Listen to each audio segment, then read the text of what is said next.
guys, welcome back to Storytime with Mia. It's Easter. Grandpa Pig has hidden lots of candy eggs in the grass. Who wants to look for Easter eggs? Asked Grandpa Pig. I do, shouts Peppa Pig. Me too, shouts Freddy Fox. After you find all the eggs, Granny Pig has a surprise for you, says Grandpa Pig.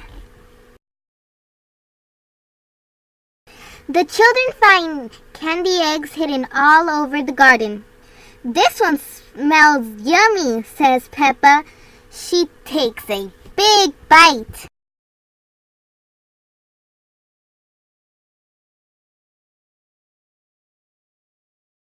Granny Pig comes outside. We found all the Easter eggs, says Peppa.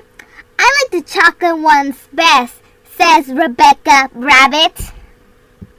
Wonderful, says Granny Pig. Now it's time for your special surprise. Follow me. Granny Pig takes the children to the chicken coop to see Jemima, Sarah, and Neville. Their eggs have hatched. Chip, chip. Now they are 3 baby chicks, just in time for Easter. Cheep, cheep, says the baby chicks. Cheep, cheep, says the children. They love Granny Pig's Easter surprise.